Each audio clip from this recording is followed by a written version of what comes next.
is going on? I want to welcome you from Half Court for today, Thursday, October 26, 2023. I'm your host, Sean Murphy, and Detroit basketball is back, mother. And man, after listening to so much bull, the Pistons rebuilds at an all-time low. We don't know if Cade Cunningham's a guy. We haven't even seen him on the court in a long time. Do we even have talent on this team? Are they even going to be able to compete? Here we are, after opening night, coming back from down as much as 19 in the fourth quarter against a team that went to the NBA Finals with the likes of Jimmy Butler, Bam Adebayo, Tyler Hero, a good squad. They might not be the number one team in the Eastern Conference, but they're definitely contenders. And they hanged with them all night long. And in particular, Cade Cunningham was the best guy on the freaking court. And it was glaringly obvious. 30 points in his first game in almost a year. And he does it without going to the free throw line one single time. If Cade goes to the free throw line, it's a different game. If they turn the ball over 2 or 3 times less in the first half, it's a different game. If this team has more of a consistent run, they could have won this game handily, especially with how they defended in the second half. They held Miami to 45 points in the second half. This team looked more stout defensively. They looked more controlled. They looked more composed. Monty even said after the game that Isaiah Stewart, Cade Cunningham, all the guys were saying, don't hang your head, especially when they were down by as much as 19 in the fourth quarter. 9.5 minutes ago, Cade Cunningham came into the game. They were down by almost 20. Miami called a timeout with 6.5 to go because the Pistons were within 5.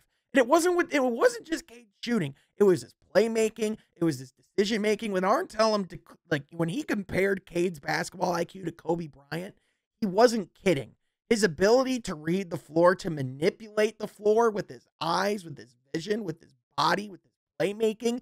There were so many passes where he was going one way to lead the defenders a certain way so he could swing the ball all the way to the other side of the court to a wide open shooter. He got guys like Isaiah Stewart, Alec Burks, some great looks from beyond the arc last night, just with his positioning and just with his playmaking and with his eyes. It was honestly insanely impressive. And Isaiah Stewart, another guy where we heard so much chatter of why is he in the starting lineup? He's clearly not that good. He had the best game of his career last night. In 35 minutes, he had 14 points, 14 rebounds. He shot 2 of 3 from beyond the arc. He didn't shoot much from beyond the arc, but when he did, it was impactful. They were good shots, and he has good form. Do we know if he can do this over the course of an entire season? Not yet. Last year, we saw the stretches where he wasn't shooting well. But we know one thing for sure. It's not the form. And if he can keep getting looks like that last night, if he can have guys that help with the spacing on the floor, with the likes of Cade Cunningham, who have so much gravitational pull from the defensive side of the ball because how much they have to respect him, I mean, I have faith personally that shot's going to be able to fall. And I mean, let's talk about Asar Thompson as well. In his very first NBA game, only 4 points, but manages to get 5 blocks, 7 rebounds. That is the most in a Pistons debut, in a Pistons rookie debut ever, as far as the most amount of blocks in a Pistons rookie debut. That is insane. And I believe it was 3rd most in NBA history. I mean, the guy's unreal. And keep in mind, he was getting these blocks against Jimmy Butler, Bam Adebayo, Tyler Hero, like some of the more dynamic scorers that we have in this game. And he looked composed doing it. And keep in mind, he was technically the shortest guy in our starting lineup. He got 5 of our blocks. You know who else had quite a few? You know who else had a block party? Jalen Duren. You know who else looked damn special? Jalen Duren. Between him and Isaiah Stewart alone, they had 28 rebounds. You throw in the entire team, they had a total of 56. They out-rebounded Miami by 8. They also had significantly more turnovers, but that's the thing is they have little things that they can clean up. And James Edwards III of The Athletic, we always shout him out. We always give him praise for the work that he does. I think he said it pretty well in the article that he wrote this morning, where he said that the Pistons looked young, but they didn't look inept. They looked controlled, they looked composed, and just how much confidence that they had in comparison to games last year when they would start to spiral. And it looked like, especially when they would get down as much as 19, especially in the fourth quarter, it was like, all right, just how much worse is it going to get? But we've seen this team on multiple occasions now, and Monty Williams has talked about the fact that this group has resiliency. This group has a moxie to them, that they're not going to stay out of games. They're going to continue to fight and claw and get into games. Now, granted, them necessarily go down by 19. And that's something that you can work on. And especially, you're not going to be going up against the likes of Miami each and every night. In fact, coming up this weekend, the Pistons on, Friday and Saturday have two very winnable games in a back-to-back. On Friday at Charlotte, they did win their season debut against the Hawks. I'm not sure if PJ Washington's going to be scoring 25 each and every night, though. I'm not as good as he can be. I'm not sure if he's going to be that good every night. So that's very much a winnable game. And then the Pistons come home to their home opener against the Chicago Bulls. I mean, if the Pistons play like that in both of these games, cut down the turnovers, get to the free throw line, they could easily be 2-1 out of this weekend. And even if they're not, it's glaringly obvious that the potential is oozing off the screen. I mean, if you watch this team on both sides of the ball, you can see where the potential lies. Now, is this lineup combination, is this the final one that we're going to have? No. Is the team even complete at the moment? No. We still have the likes of Bojan Bogdanovic that we still need to add into the piece. It's going to be a few weeks before we get to see that. Monte Morris is definitely going to be a veteran presence that's going to be able to help. Joe Harris, he's one of those guys where, we're not sure, on the defensive side of the ball, how much of an impact he's going to have, but that veteran presence, the calmness that he brings, and his ability to shoot the ball. I know he missed some shots last night, but believe me, Joe Harris isn't going to miss every single. Another guy who played really well last night in his limited action was Marcus Sasser. 10 minutes, 3 of 4 from the field, 2 of 3 from beyond the arc, 8 points. I mean, he played really well, all things considered. He looked really composed, and I think that's exactly what they were hoping Marcus Sasser would be, which is a day one pro. A guy who's composed, 22 years old, who has experience, in the college game, was able to develop, and he comes into the league ready to contribute. And so, the fact that, he's 23, he's got that composure to himself and knows pretty well who he is, coming into this league day one, is something that's definitely, an asset. Now, people are talking about why wasn't he closing the game last night? And listen, as good as I think Marcus Sasser can be as like a backup point guard, the comparisons I've made for him are like a Lindsey Hunter type, where you can come in, affect the game, push the pace, score the ball, be that, solid backup point guard that can anchor your bench. But he's not going to be your defensive closer down the stretch. He's not going to be one of the guys that you're going to be ending the game with. Killian Hayes, I'm not sure if he's going to be either, but at the very least, what he did bring to that lineup is his defensive ability. And listen, all things considered, Killian, the story with him is going to continue to be, he does everything else well on the court, but what's going to make or break it is if he can knock down his shot on a consistent basis. Last night wasn't the greatest start, going 0 for 6 from beyond the arc, but the fact that he has that confidence, and if those shots do start to fall down, that's an element that can change his team as well. And, he's giving you a block, he's giving you 2 steals, and if you can get more involved in the passing element of everything as well, I mean, he's someone that brings a lot to this team. Now, let's get to the elephant in the room. What a lot of people were talking about last night. I was in a Twitter space last night where people were talking about trade packages for Jaden Ivey. And it's like, all right, calm the down. We're through one game. On top of that, there's no reality that Jaden Ivey's going to be sticking to just 17. He's going to be just fine.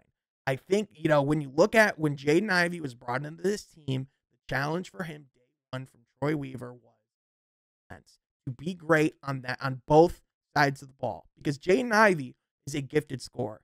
Jaden Ivey is an incredible athlete. Jaden Ivey is the fastest player in the NBA. But the biggest thing with Jaden Ivey has always been, can you do it on both sides of the ball? Can you affect winning on the defensive end? Can you get past the point of being a liability on that side, because there were points last year in Jaden Ivey's rookie year, and granted, it was expected, where his defense perhaps cost them games. And this is not, this isn't an accusation. Jaden Ivey said this himself last season to media. And so when you're coming into this season, and Monty Williams' message from day one has been, we are prioritizing the defensive side of the ball. If you are starting, if you are playing, you are doing so because you are being rewarded for your effort on the defensive side of the ball. And because of that, there's just not a reality as of right now where Jaden Ivey should be starting, as much as people don't want to admit or people don't want to talk about it. And listen, I understand. I still think the world of Jaden Ivey. He's still a dynamic talent. I think by the trade deadline, he's going to be in the starting lineup. But I think it's going to be because of the work that he does to grow on the defensive side of the ball. Because a guy like Asar Thompson, even though he comes in and he might not be the player that Jaden Ivey is on the offensive side of the ball, he brings what this team needs, which is defense, which is an overall game that contributes to winning, which is, his rebounding, it's his vision, it's his cutting, it's all the different things that he does. And even though Jaden Ivey, is this, can be this dynamic player, can be this super high basketball IQ, player, especially when he slows down, that's the thing. He doesn't quite have that consistency on all the elements of his game that Asar Thompson has. And even though he went 1 for 7 from the field, 1 for 2 from beyond the arc, I'm not worried about his shot. I am more than confident that he's going to get his on the offensive side of the ball. As long as he keeps doing what he's doing on the defensive side, his confidence isn't going to shake on the offensive side. I mean, the Thompson twins, they more than believe in him. So I am by no means worried about that side of the ball for Asar either. I think he's going to be perfectly fine. I think what's going to help him in that sense is once they get Bogey back, in the sense of they can actually get a little bit of spacing, because that's the biggest thing and the biggest problem with this starting lineup. As much as there's a lot to like from the defensive aspect of it, all the passing and the playmaking that's within this starting five of Killian, Cade, Duren, Stewart, and Asar, the biggest thing is the spacing. And, this group last night was minus 20. Part of that, was them, getting into crowds in the first half, all the turnovers that were caused because of it. But this team, this lineup, to their credit, did hold their own on the defensive side of the ball. So if Killian can actually make some shots, this lineup does have some legs to it. There is some credence to what it could potentially be. If he can't, then that's an entirely different story. But one thing's for sure, man. This team is making progress. This is as long as Cade's on the court, as long as these guys can stay healthy, the trajectory's going up. It is by no means going down. I understand it's been a really rough few years, especially a rough decade to be a fan of Detroit sports. But when I tell you that all the teams are on the rise, I firmly believe that, and the Pistons are definitely not an exception. I know it's difficult to, especially when you lose the lottery, especially the Pistons this last year, even though we got lucky by getting Asar Thompson, because we had the worst fall in the history of the NBA draft lottery. No team that has had the number one odds in the NBA draft lottery has ever fallen past 3. We fell to 5. And thank goodness we got Asar Thompson at 5, because it could have been catastrophic. However, I mean, as you see last night, by the way, Wemby's not a finished product. He had 15 points, 4 rebounds. So by no means is he, he could be someday leaps and bounds. Absolutely, everybody. He has those flashes. My goodness. But the Pistons didn't get a consolation prize on the side. Overall, this team has a bright future, a great direction, and the vision and the overall structure and leadership that we have at the helm are doing the right thing. And listen, I get the skepticism on Troy Weaver of wanting to see more competitive pieces and wanting to see this team have more from the sense of, of free agent signings, of using the salary cap that we have. I get that you want to see this team be more competitive and more flashy, but the reality of it is, until we see more Cade Cunningham, more action of him in the league, in this team and with the pieces that we have, until then, can we actually get an understanding of where we should actually be spending our salary cap? As much as we like guys like Cam Johnson from the Nets, don't want to overpay and get into salary cap hell with a player who could potentially not play 60-plus games a year, especially with how the salary cap is going to be collective bargaining agreement. We are beating that drum like a mother on this channel and will continue to. Ultimately, this team's heading in the right place. I would love to know what your thoughts were of last night's game. Even though it was a 1-point loss, that was as good of a loss as you can possibly have, especially with it coming down to the last shot. Pistons play again on Friday and Saturday. I'm super excited about it. If you're going to be at opening night on Saturday, by the way, Troy, Jeff, myself are all going to be in the building. So please come say hi. Please come come take pictures. Whatever the heart desires, we would love to say hi. But with that, thank you so much for tuning in. We will catch you guys next time from Half Court. Be sure you're subscribed.